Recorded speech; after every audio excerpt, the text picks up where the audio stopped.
जो स्टूडेंट कोलेग की सीरीज़ में हमने लास्ट 2 वीडियोस की थी, उसके अंदर हमने ये डिस्कस किया था कि जो स्टूडेंट कोलेग है उसके लिए बेसिक रिक्वायरमेंट्स क्या हैं, और जो सेकंड वीडियो थी उसके अंदर हमने ये डिस्कस किया था कि स्टूडेंट कोलेग का मतलब क्या है और जो स्टूडेंट कोलेग स्पेशलाइज्ड कोर्सेज ऑफर करता है वो कौन कौन से हैं।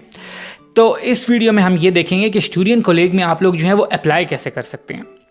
तो जो एप्लीकेशन प्रोसेस है स्टूडेंट कोलेग का, वो बेसिकली जो है वो काफ़ी सिंपल सा प्रोसेस है। तो मैं आप लोगों को जो है वो कुछ स्टेप्स में, यानी कि 4-5 स्टेप्स के अंदर जो है ना वो एक्सप्लेन कर देता हूँ। तो अब एक एक स्टेप जो है उसको इंडिविजुअली बारी बारी जो है ना वो देखते हैं। स्टार्ट करते हैं पहले स्टेप से। जो आप लोगों का पहला स्टेप है ना वो ये होगा कि आपको याद होगा कि लास्ट वीडियो में मैंने आपको बताया था कि आप जो है वो एक तरीके से अपना स्टूडेंट कोलेग जो है वो बाईपास भी कर सकते हैं। और वो तरीका ये है कि अगर आपने अपनी 12th ग्रेड के बाद अपने होम कंट्री में, जैसे पाकिस्तान में या इंडिया में, आप लोगों ने जो है वो एक यूनिवर्सिटी में ऑलरेडी एडमिशन ले लिया हो और 1 साल की पढ़ाई जो है वो कंप्लीट कर ली हो, यानी कि 2 सेमेस्टर्स कंप्लीट कर ली हो, तो आप उन सिमिलर सब्जेक्ट्स में जर्मनी के अंदर जो है वो अंडर ग्रेजुएट प्रोग्राम में डायरेक्टली अप्लाई कर सकते हैं। तो पहला स्टेप ये होगा कि आपने ये मेक श्योर करना है कि जिस यूनिवर्सिटी से आपने वो 1 साल किया है, क्या वो यूनिवर्सिटी जो है वो सर्टिफाइड है जर्मनी में, क्या वो एक्सेप्टेड है यहाँ के एजुकेशनल स्टैंडर्ड के लिए। और ये आपको पता कैसे लगेगा, तो इसके लिए एक पोर्टल है जो मैंने लास्ट वीडियोस में भी शेयर किया था आप लोगों के साथ, उसका नाम है आनाबिन। उसका लिंक मैं आप लोगों के साथ जो है वो डिस्क्रिप्शन में शेयर कर दूंगा। आनाबिन जो है ये बेसिकली एक डेटाबेस है और ये आपको बताएगा कि ये आपके डिग्री जो है वो आपकी होम कंट्री में एवेलुएट करेगा और उसके कंपेयर करके ये बताएगा कि क्या वो जर्मनी में एक्सेप्टेबल है या नहीं है। तो पहले स्टेप में आप लोगों ने ये मेक श्योर करना है कि क्या आप लोगों की डिग्री जो है आप उस 1 साल के साथ यहाँ पे डायरेक्टली अप्लाई कर सकते हैं या नहीं, क्या आप उसके लिए एलिजिबल हैं या नहीं।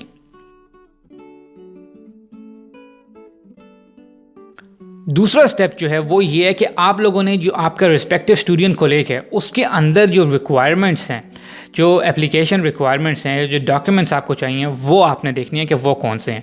अच्छा, ये बहुत ऑब्वियस सी बात है कि पहले तो आप लोगों के पास एक लिस्ट ऑफ स्टूडेंट कोलेग जो है वो होनी चाहिए। ऑफ कोर्स उसी में से आप अपना स्टूडेंट कोलेग सेलेक्ट करेंगे और तब आप जो है वो उनकी इंडिविजुअल रिक्वायरमेंट्स जो हैं वो चेक कर सकते हैं। तो मैं आप लोगों को जो है ना वो एज अ सैम्पल 2 स्टेट्स जो हैं जर्मनी की, बादन-वुर्टेनबर्ग और बवेरिया, उनके मैं आप लोगों को स्टूडेंट कोलेग्स की जो हैं वो यहाँ पे नाम दिखाता हूँ। अभी आप ये स्क्रीनशॉट देखें, आप लोगों को उनके नाम यहाँ पे पता लगेंगे, उसके बाद फिर आगे बात करते हैं।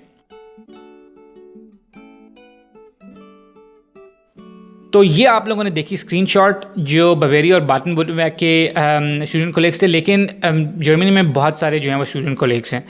तो जो स्टूडेंट कोलेग्स की कंप्लीट लिस्ट है वो मैं आप लोगों को डिस्क्रिप्शन में भी शेयर कर दूंगा और मैं आप लोगों के साथ वो वेबसाइट भी शेयर कर दूंगा जहाँ से मैंने ये सारे स्टूडेंट कोलेग्स के नाम जो हैं वो लिए हैं। और उसके अंदर आप लोगों को जो है वो कंप्लीट उनकी वेबसाइट एड्रेसेस, उनके कॉन्टैक्ट ईमेल्स, कॉन्टैक्ट नंबर्स, उस स्टूडेंट कोलेग के सारा कुछ जो है ना वो आपको वहाँ पे मिल जाएगा। तो वो मैं आप लोगों के साथ डिस्क्रिप्शन में जो है ना वो शेयर कर दूँगा। तो सेकंड स्टेप तो अब आपका ये होगा कि आपने सेकंड स्टेप में ये मेक श्योर करना है कि जो आपका सिलेक्टेड स्टूडेंट कोलेग है, यानी फॉर एग्जांपल जिस भी स्टेट में जर्मनी की है, जिस भी सिटी में आप अपना स्टूडेंट कोलेग जो है वो ज्वाइन करना चाहते हैं, उसकी इंडिविजुअल रिक्वायरमेंट्स क्या हैं। सेकंड स्टेप में आपने ये जो है ना वो चेक करनी है। थर्ड स्टेप के अंदर आप लोगों ने ये देखना है कि जो आपका सिलेक्टेड स्टूडेंट कोलेग है, अब आपने उस लिस्ट में से एक कॉलेज जो है वो सिलेक्ट कर लिया अपने लिए स्टूडेंट कोलेग। तो जो आपका सिलेक्टेड स्टूडेंट कोलेग है, क्या आप डायरेक्टली जो है वो उस स्टूडेंट कोलेग को अप्लाई कर सकते हैं या आप यूनी असिस्ट के थ्रू उनको अप्लाई करेंगे। क्योंकि कुछ जो स्टूडेंट कोलेग हैं वो डायरेक्टली जो है वो एप्लीकेशंस भी रिसीव कर लेते हैं और कुछ स्टूडेंट कोलेग ऐसे हैं जो डायरेक्टली एप्लीकेशंस रिसीव नहीं करते और आपको यूनी असिस्ट के थ्रू जो है वो एप्लीकेशंस उनको सेंड करनी पड़ती हैं। तो यूनी असिस्ट बेसिकली एक पोर्टल है जो आप लोगों को इंटरनेशनल स्टूडेंट्स जो हैं उनकी एप्लीकेशंस को एवेलुएट करता है और उसको प्रोसेस करता है।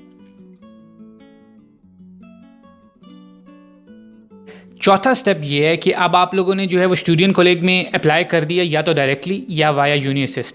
तो वो आप लोगों को जो है वो ऑफ कोर्स एक्सेप्टेंस जो है वो लेटर भेजेंगे और वो इन्फॉर्म करेंगे कि आप लोग जो हैं वो एलिजिबल हैं या नहीं हैं। और उसके बाद जो आपका बेसिक स्टेप होगा वो ये होगा कि आपने जो आपके जो होम कंट्री है उसके अंदर जो जर्मन मिशन है उसके अंदर जो है वो आप वीज़ा अप्लाई करेंगे जर्मनी के लिए।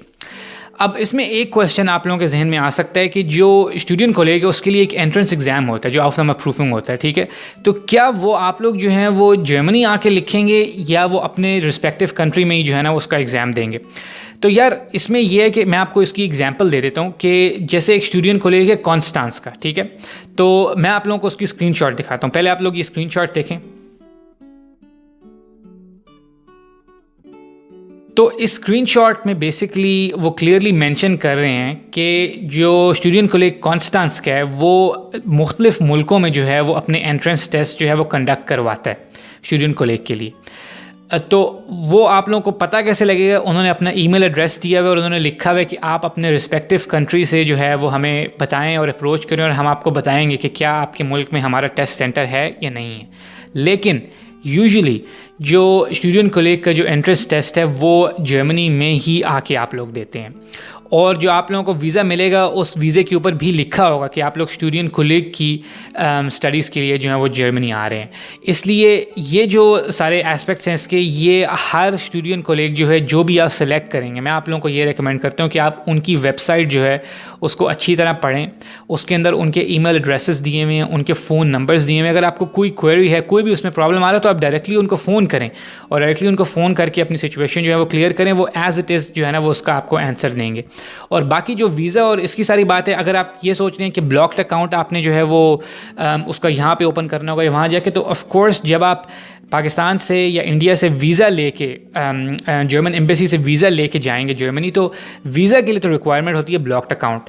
तो वो तो आप लोगों को जो है वो अपने होम कंट्री से ही करके जाना होगा। वो ऐसा नहीं है कि आप पहले आप जाएंगे जर्मनी में और एंट्रेंस एग्ज़ाम लिखेंगे और फिर आप वापस आएंगे और फिर अप्लाई करेंगे। वो सारा जो है वो प्रोसेस शुरू से ही इनिशिएट आप अपनी होम कंट्री से करके उसके बाद आएंगे। लेकिन फिर मैं आप लोगों को ये सजेस्ट करूँगा कि आपका अपना जो डिज़ायर्ड स्टूडेंट कॉलेज है उसकी रिक्वायरमेंट्स को अच्छी तरह से देखें और कोई भी आपको कंसर्न उसके जहन में आता है आपके, क्योंकि इतने सारे स्टूडेंट कॉलेज हैं, हर किसी के अपने अपने रूल्स हैं, ठीक है। कोई प्राइवेट है, कोई पब्लिक है, तो आप उनसे डायरेक्टली जो है वो उनको अप्रोच करें।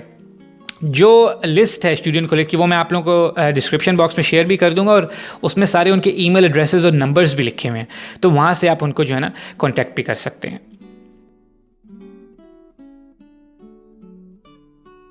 तो पांचवा स्टेप आप लोगों का ये होगा कि जो आप लोगों का स्टूडेंट कॉलेज है उसका जो एंट्रेंस एग्ज़ाम है, जो ऑफ-नंबर प्रूफिंग है, उसकी आप लोग जो है वो अब तैयारी शुरू कर दें। अब जो उसकी तैयारी है उसके लिए आपको सैम्पल जो एग्ज़ाम्स हैं वो आपको कहाँ से मिल सकते हैं? जो स्टूडेंट कॉलेज की इंडिविजुअल वेबसाइट्स हैं उनके ऊपर अगर आप जाएँ तो वहाँ पे उन्होंने मॉकअप एग्ज़ाम्स जो हैं वो रखे होते हैं। और वो जैसे कि हमने बात की है कि मुख्तलिफ़ किस्म के स्टूडेंट कॉलेज हैं, मुख्तलिफ़ किस्म के कोर्सेज़ वो ऑफ़र करते हैं, तो वो डिफ़र कर सकते हैं जो मॉकअप एग्ज़ाम्स हैं हर स्टूडेंट कॉलेज के लिए, ठीक है। यूजुअली जो है वो स्टूडेंट कॉलेज जो हैं वो जर्मन और मैथमेटिक्स में जो आपका एंट्रेंस एग्ज़ाम है वो उसमें लेते हैं, ठीक है। तो उसका एक पोर्शन जर्मन का होता है और एक पोर्शन जो है वो मैथ्स का होता है। लेकिन कुछ स्टूडेंट कॉलेज ऐसे भी हैं जो सिर्फ आपका जर्मन का जो है वो एंट्रेंस एग्ज़ाम या ऑफ-नंबर प्रूफिंग लेते हैं। मगर अगेन जैसे मैंने आपको कहा है कि वो हर स्टूडेंट कॉलेज की इंडिविजुअल रिक्वायरमेंट्स पे जो है ना वो डिपेंड करेगा। तो जो मैं आप लोगों के साथ लिंक्स शेयर करूँगा, आप लोग प्लीज़ उन लिंक्स पे जाएं और उसके ऊपर अपना सिलेक्टेड जो डिज़ायर्ड स्टूडेंट कॉलेज है वो ढूंढें, अपनी रिक्वायरमेंट्स चेक करें और उसके बाद मैच करें कि आप लोगों को किस किस चीज़ की ज़रूरत है। ये याद रखें जो हम पहले डिस्कस कर चुके हैं कि स्टूडेंट कॉलेज के लिए मिनिमम जो जर्मन प्रोफिशेंसी लेवल है वो B1 है, ठीक है। तो जब आप ये सारी फुलफ़िल कर लेंगे उसके बाद आप अप्लाई करें और अपनी तैयारी जो है वो शुरू कर दें। तो ये बेसिक जो है ना सिंपल स्टेप्स थे स्टूडेंट कॉलेज में अप्लाई करने के लिए।